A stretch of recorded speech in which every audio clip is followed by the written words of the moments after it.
Cada ser humano é diferente. E nós reagimos às situações da vida de modos completamente diferentes. Eu me lembro que quando eu estava na Índia, diante da pressão de uma guerra civil entre hindus e muçulmanos brigando ali por causa da sua religião, cada um dos membros da nossa equipe missionária reagia de um modo diferente diante daquela pressão. A líder do nosso grupo era uma missionária inglesa chamada Christine Preston, e ela permanecia firme, confiante todo o tempo.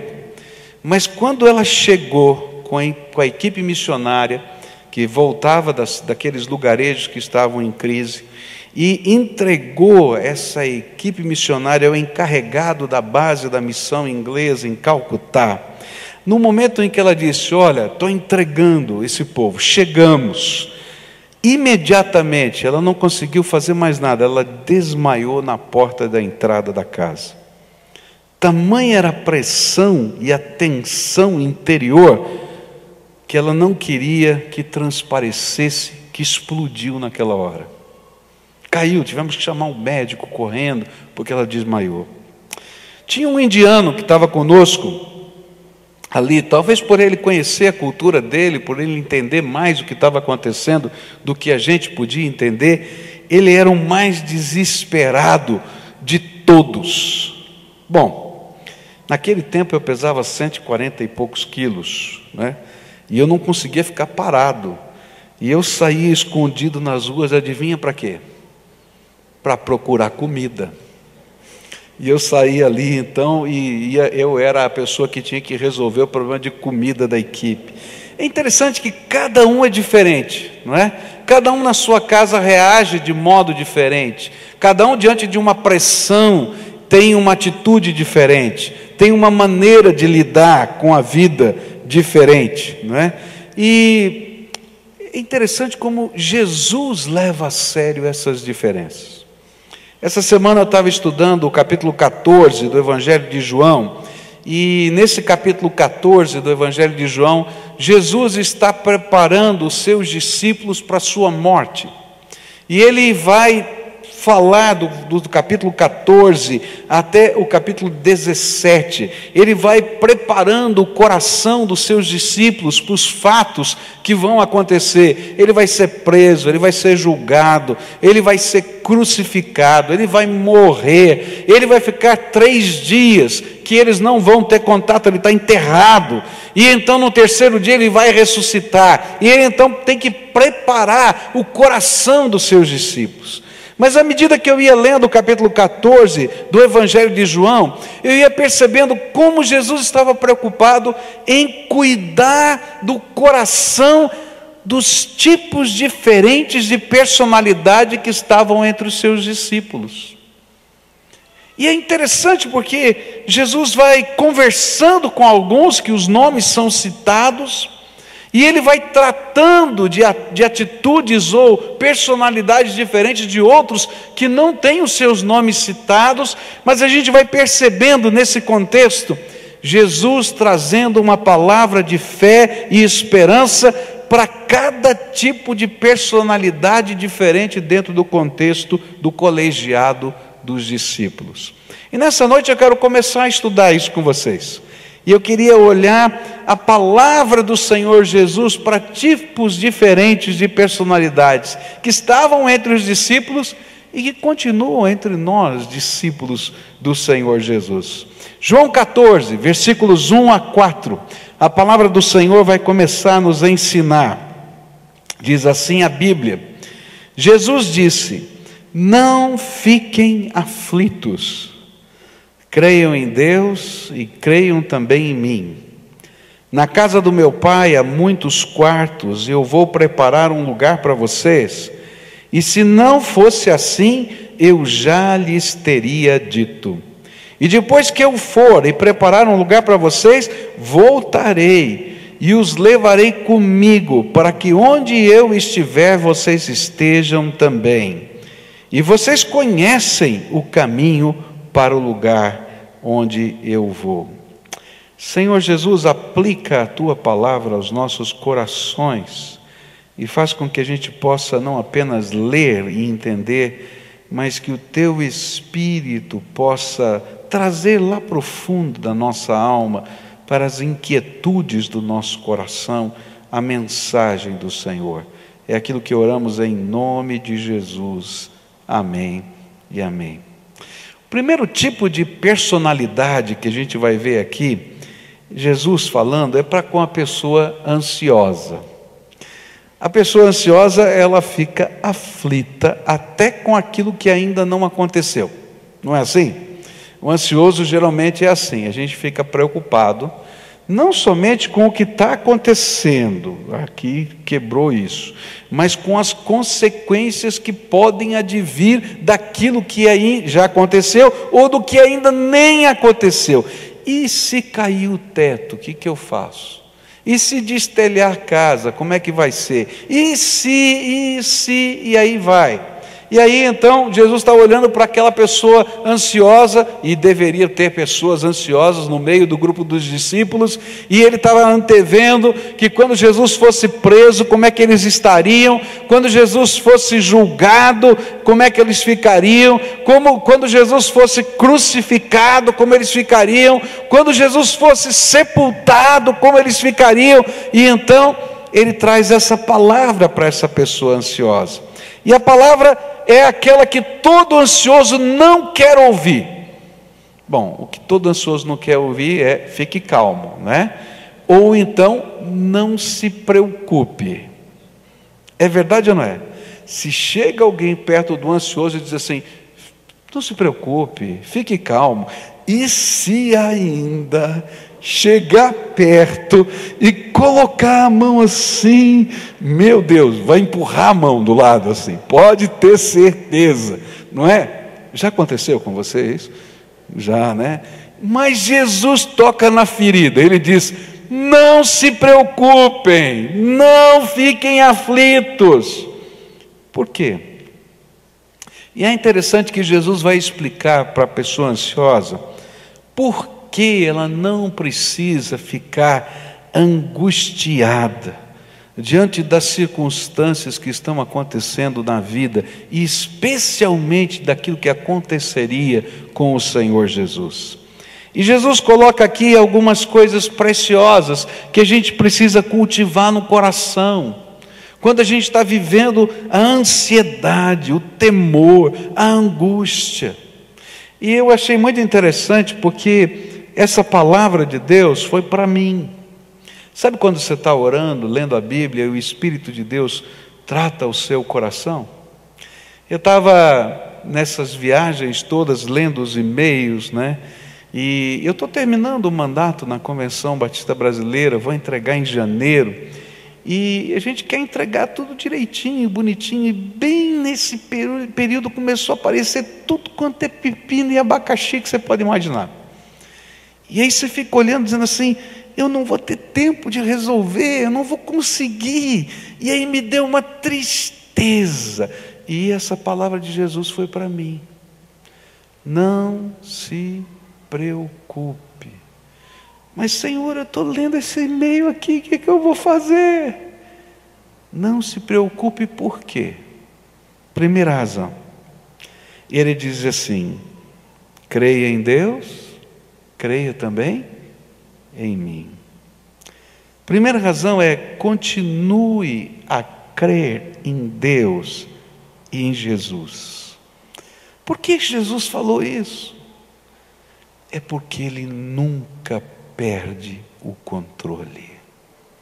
Ele continua no controle de todas as coisas. O que estava acontecendo é que Jesus seria preso, julgado, crucificado, morto, sepultado. E a grande tentação que os discípulos tinham e que eu tenho é, diante de coisas tão concretas acontecendo, é dizer, agora não dá mais, Deus está fora do controle. E Jesus estava dizendo, vou descer ao Hades, vou tomar das mãos de Satanás as chaves da morte e do inferno, vou ressuscitar dentre os mortos, trazendo essas chaves na mão, porque eu nunca perdi o controle. Então, quando Jesus diz assim, creia em Deus, creia também em mim, Ele está dizendo, olha, mesmo quando você não consegue entender o que está acontecendo, mesmo quando você não tem respostas, mesmo quando a concreteza das coisas diante de você parecem tão maiores do que qualquer possibilidade do universo, você pode continuar crendo que Deus continua no controle, que Ele é sábio o suficiente para lidar com essa circunstância, que Ele não perdeu o seu propósito, e que isso não foi um acidente da história, mas Ele tem um propósito em todas as coisas. Você pode continuar crendo no imensurável amor do seu Senhor por você, e no insuperável poder do seu Senhor, porque Jesus sabia que nem a morte poderia derrotar o Senhor da glória. E é por isso que Ele vai dizer, creio em Deus, creio também em mim, porque Ele sabia que ao terceiro dia Ele seria ressuscitado dentre os mortos, e que traria as chaves da morte e do inferno nas suas mãos, como vitória para todo aquele que nele crê, não perecer e ter que descer àquele lugar. Por isso, não se preocupe, Jesus continua no controle. Segunda coisa que eu vou aprender nesse texto, Jesus vai falar para aqueles seus discípulos, na casa de meu pai há muitos quartos, eu vou preparar um lugar para vocês, se não fosse assim, eu já lhes teria dito. E a segunda expressão é muito forte. Jesus vai dizer, olha, continuem a crer nas minhas promessas. Jesus estava dizendo para eles, olha, eu vim aqui para esse mundo para preparar um lugar para vocês na casa do meu Pai. E tudo quanto iria acontecer não estava fora do controle, fazia parte do propósito pelo qual seria a única maneira de nós podermos estar com Ele por toda a eternidade, não tinha outro jeito. E assim Ele estava dizendo, olha, se isso que eu estou fazendo não fosse verdade absoluta, eu já teria dito para você. E então, Ele estava tentando afirmar, cada uma das minhas promessas para você, são verdade pura e absoluta. E não existe outro jeito dele chegar no propósito dele para a tua vida, a não ser passando pela trilha que você está passando agora. Por isso, quando você não consegue entender, quando você não consegue ver, quando você não consegue sentir, você crê em Deus e crê em Jesus. E continua crendo em cada uma das suas promessas. O céu pode estar escuro, ou talvez você não tenha perspectiva, mas cada uma das promessas do Senhor vão se cumprir, porque Ele é fiel e Ele continua no controle. Ah, Senhor, obrigado, porque cada uma das promessas do Senhor continuam valendo para a minha vida. Às vezes a gente está num momento difícil da vida, eu já passei por alguns, você já deve ter passado por outros, e a gente vai dobrar o joelho, e a gente ora, e Deus faz promessas para a gente. Ele diz, olha filho, tenha paz, eu estou no controle, vai acontecer isso, vai acontecer aquilo, eu vou te abençoar. E a gente fica olhando para o relógio. Já aconteceu com você? Senhor, mas já faz tanto tempo, Senhor, já faz tanto tempo, está difícil, está pesado. E a gente é tentado pelo inimigo a imaginar que a gente se confundiu. Acho que Deus não me fez essa promessa, acho que Deus não falou isso comigo, ou se Ele falou, então Ele está mentindo. E o diabo é o pai da mentira, e ele sempre quer nos induzir a imaginar que Deus é o pai da mentira, e que essas promessas não vão acontecer. E aí a gente fica naquela luta de alma, e essa luta de alma nos desgasta. Sabe por que nos desgasta? Porque se nós perdemos a esperança, a gente não consegue viver. E Jesus é a nossa força, é a nossa esperança. Então, se você está no meio de uma grande batalha, de uma grande luta, creia em Deus, creia em Jesus. Ele continua no controle. E não deixe de crer em cada uma das suas promessas.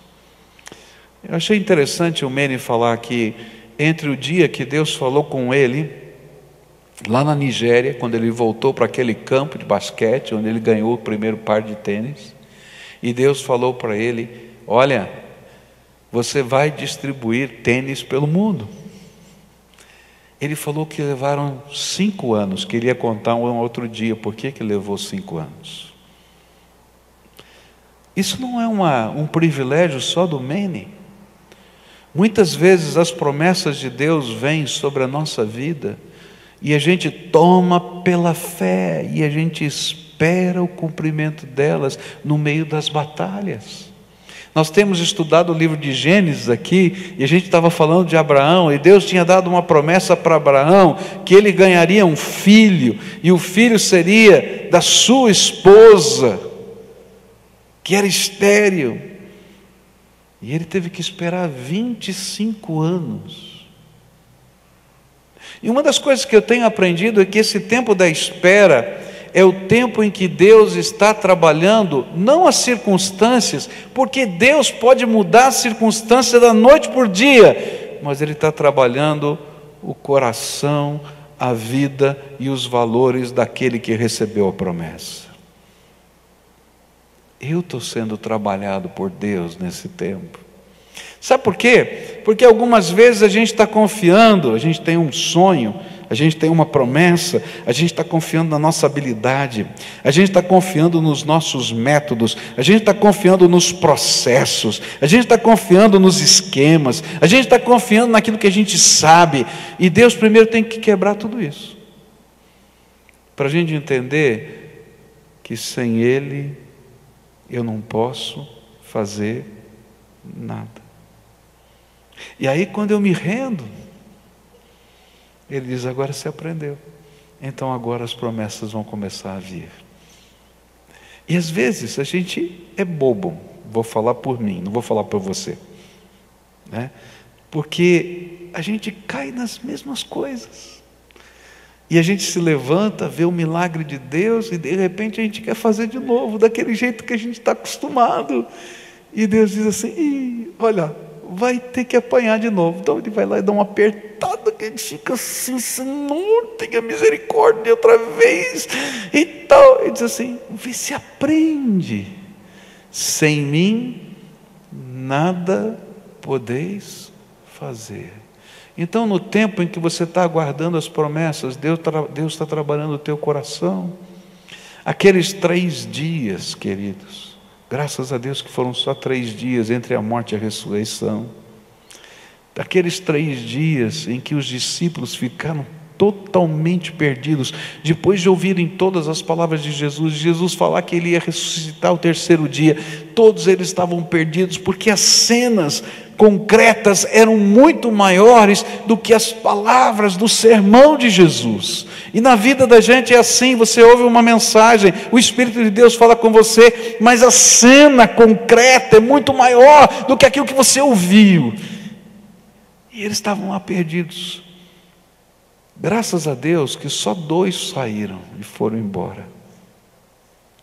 E naqueles 3 dias, apesar de estarem perdidos, eles estavam esperando alguma coisa.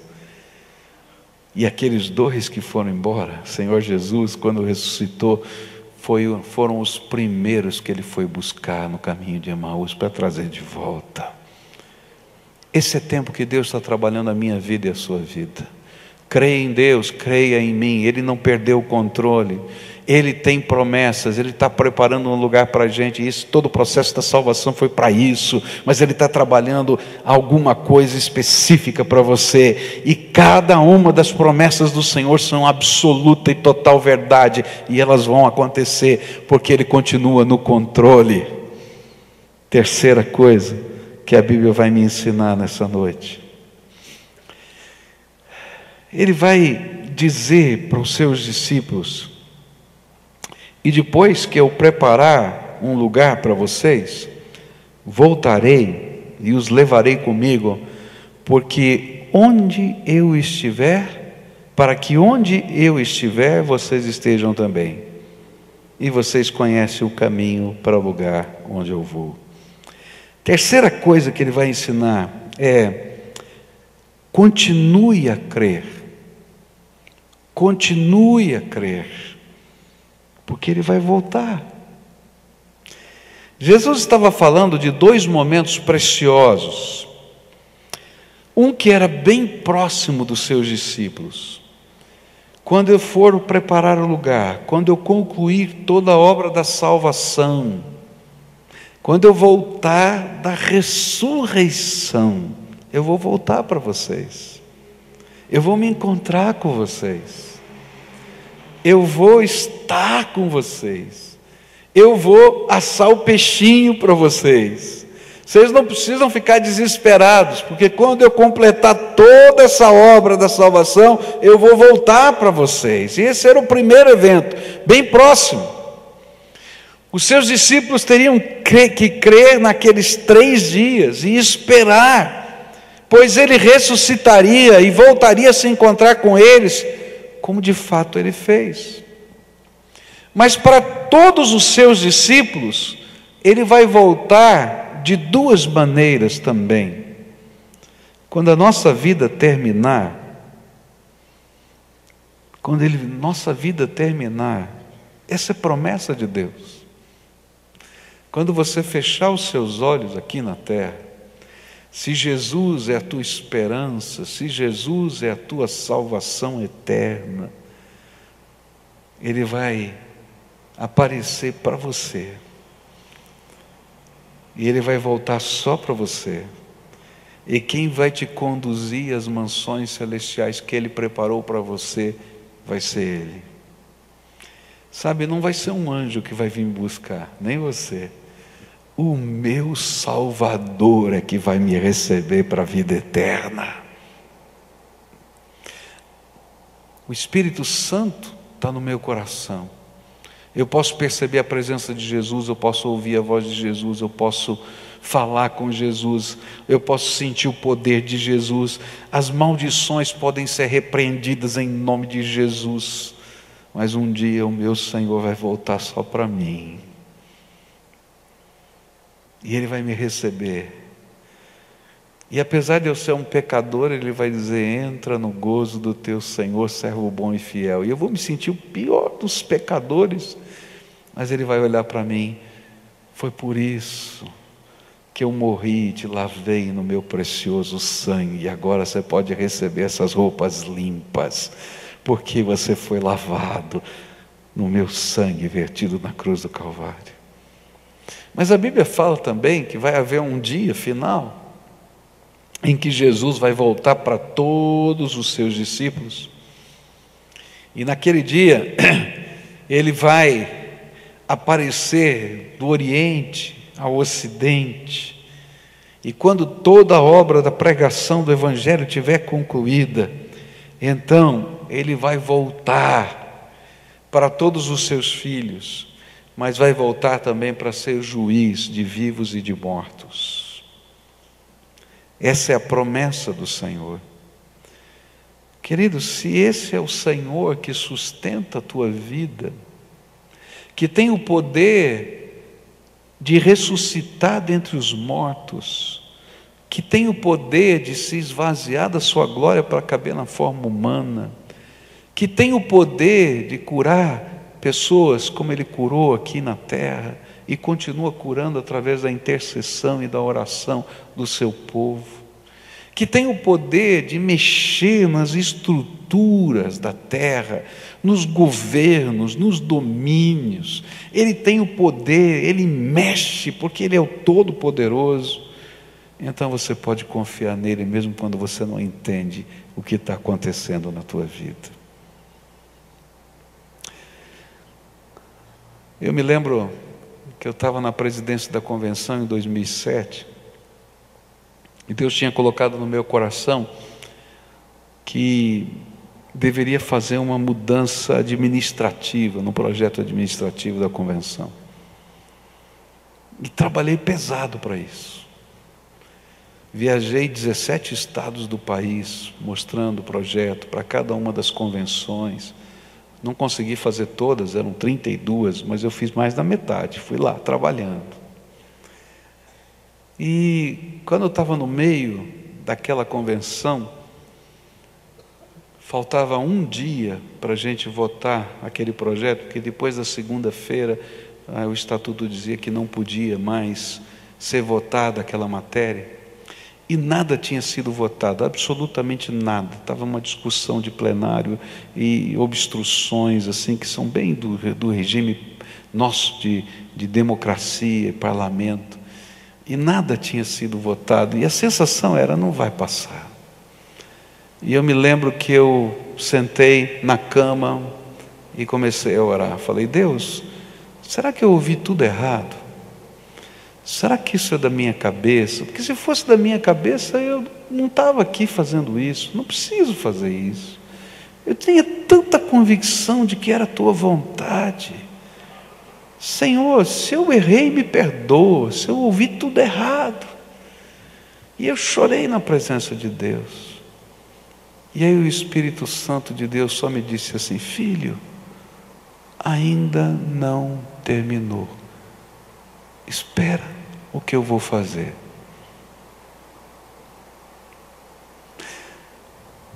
Mas eu sou como você. Às vezes a palavra de Deus fala, a gente toma, a gente fica pensando, mas como? Não dá tempo. Já viveu isso?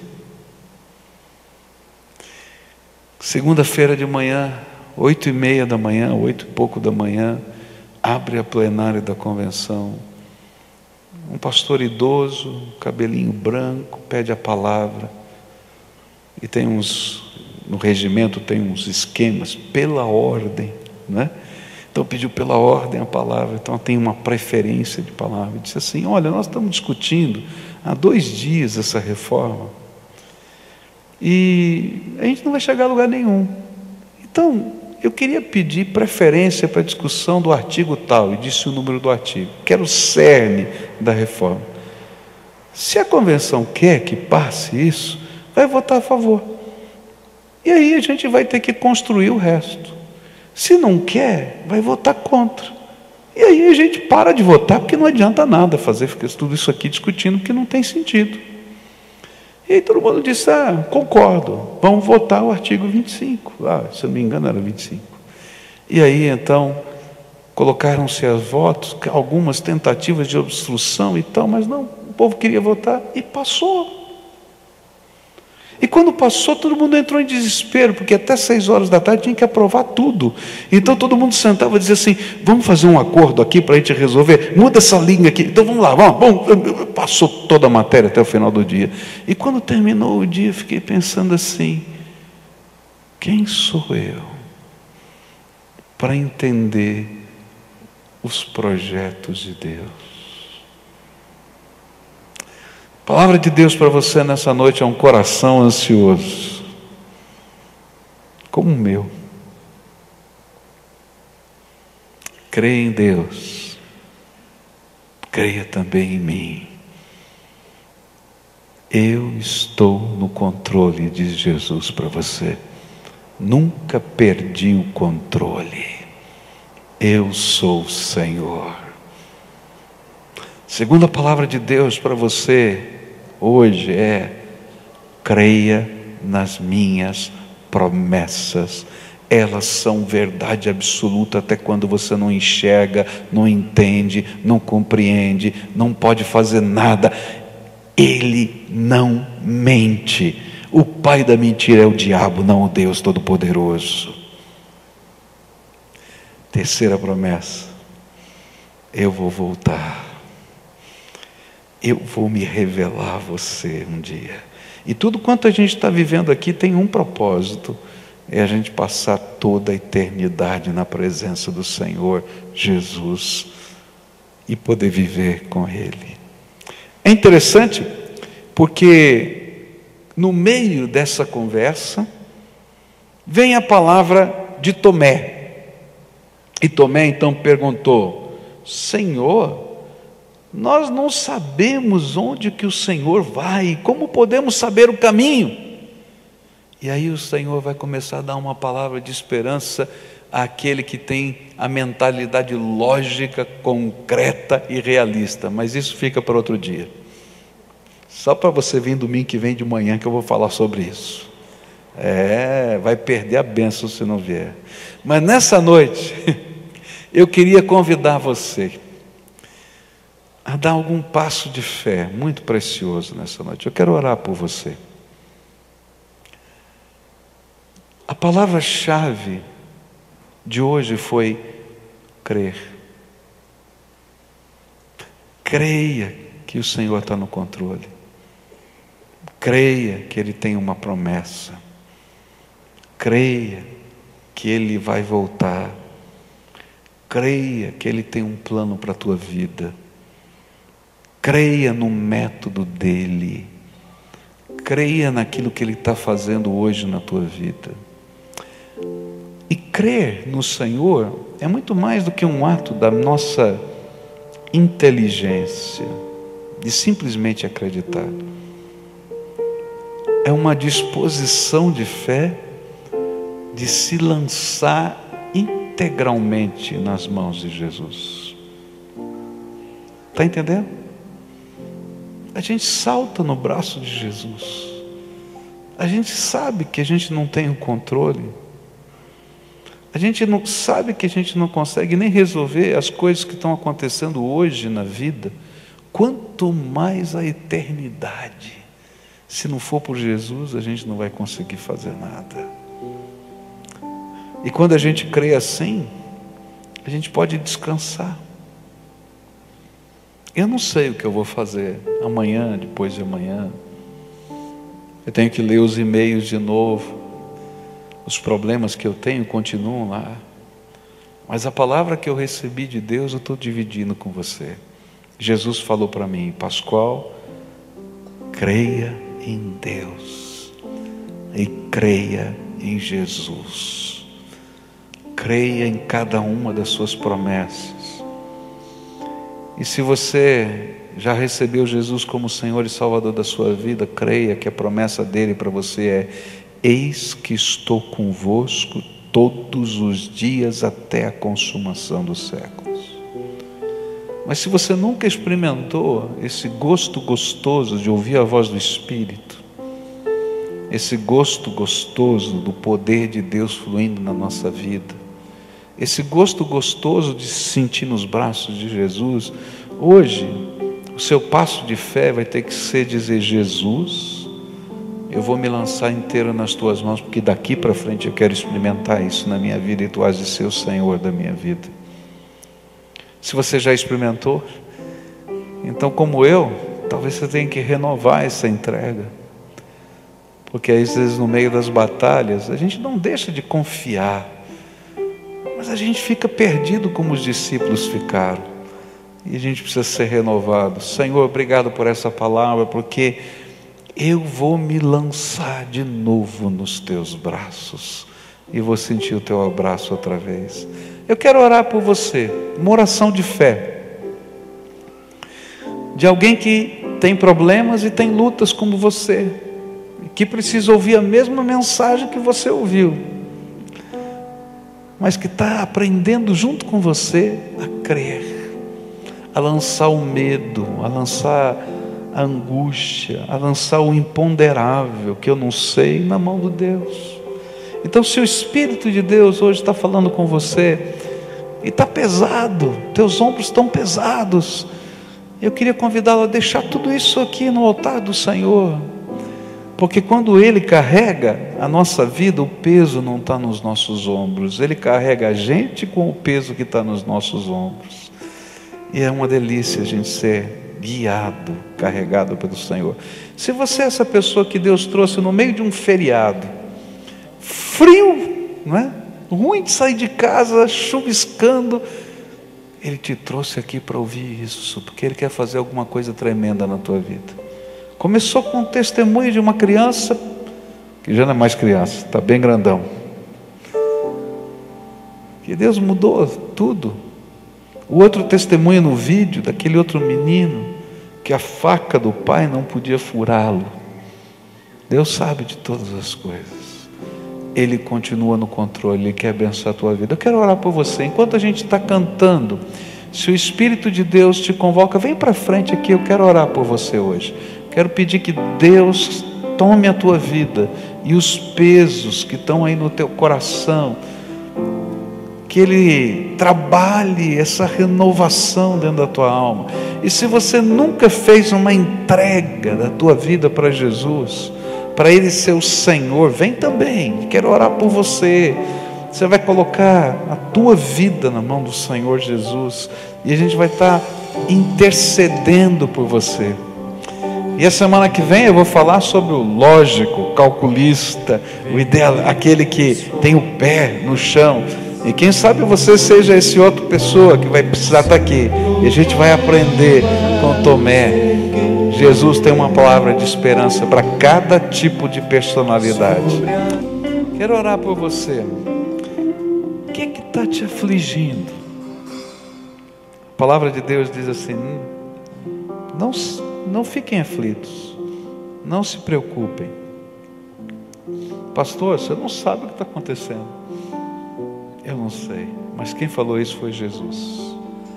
Então fala para Jesus o que está te afligindo agora, conta para Ele. Enquanto a gente está juntos aqui, antes de eu orar por você, fala para Jesus: Jesus, eu estou aflito, estou com medo. Diz do que você tem medo.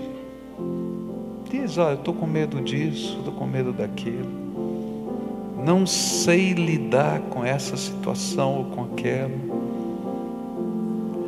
Às vezes a gente se sente como os discípulos, um deles, eu vou falar ainda sobre aqueles que sempre se sentem desamparados, e para esses Jesus vai dizer assim: não vos deixarei órfãos. Né?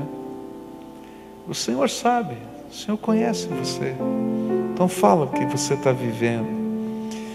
Agora, lembra da palavra? A palavra é: crê em Deus, creia também em mim. Na casa do meu Pai há muitas moradas. Se não fosse assim, eu vos teria dito: vou preparar-vos lugar. Então lembra agora disso. Senhor, eu quero descansar a minha vida nas tuas mãos, não só o meu problema, porque o problema, querido, passa hoje, vai vir outro amanhã. A dinâmica da vida é assim, tá? Descansa a tua vida. Senhor, eu vou crer que o Senhor está no controle para conduzir a minha vida do teu jeito, da tua maneira.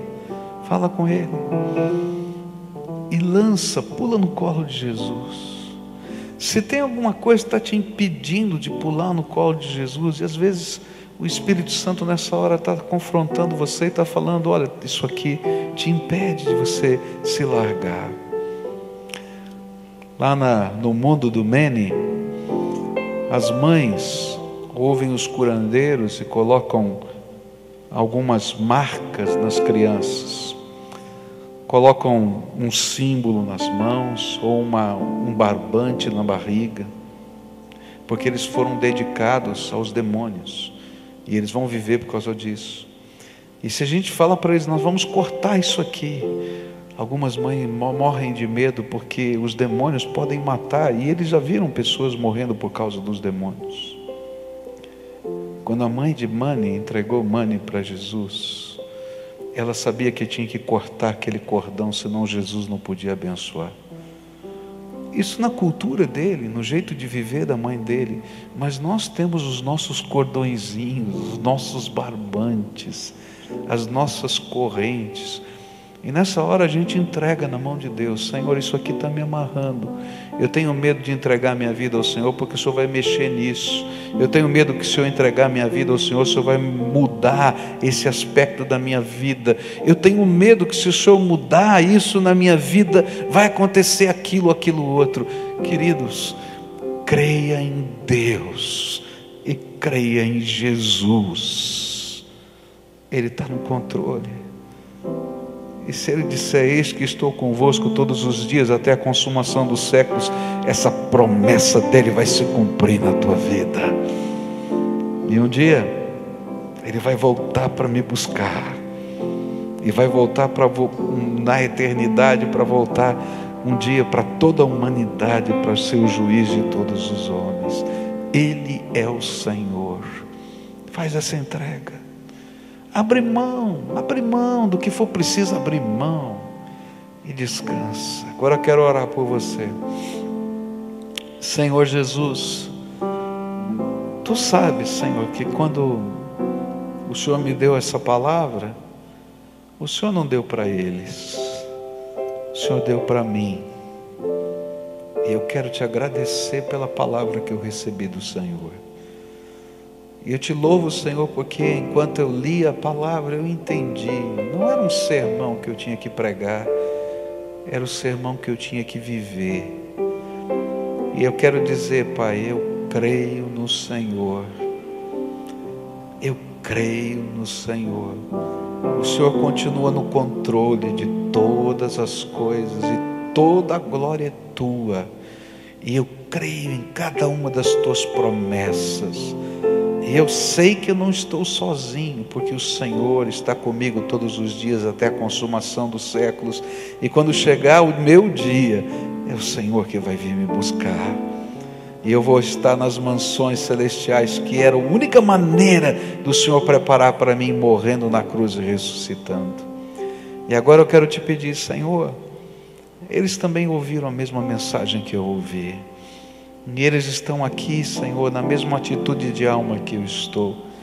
E nesta hora nós estamos dizendo: vem, Senhor, com a Tua graça, e carrega cada um de nós nos Teus braços. E, Senhor, que o peso que está pesado no ombro, o Senhor carregue junto com a gente. E que as Tuas promessas sejam renovadas pelo Teu Espírito no nosso coração. Que a Tua mão segure na nossa mão, que a gente sinta o Senhor a sustentar-nos. Eu sei, Senhor, que a gente vai voltar para casa, vai encontrar o problema, eu vou ler o e-mail, as coisas vão estar ali, mas quem vai estar no controle e nunca deixou de estar é o Senhor. A diferença é que eu vou me deixar estar debaixo do Teu controle. Então, Senhor, sustenta as nossas vidas agora. E eu quero Te pedir uma bênção. Que a paz do Senhor, que excede todo o entendimento, venha guardar a mente e o coração dos Teus filhos agora. Que o poder do Teu Espírito Santo comece a fluir sobre eles. Que a autoridade do Senhor e o amor do Senhor os envolva. E que a alegria de ser, Senhor, sustentado por Ti, esteja no nosso coração. Renova-nos. É aquilo que oramos no precioso nome de Jesus. Amém e amém. Fica de pé, querido.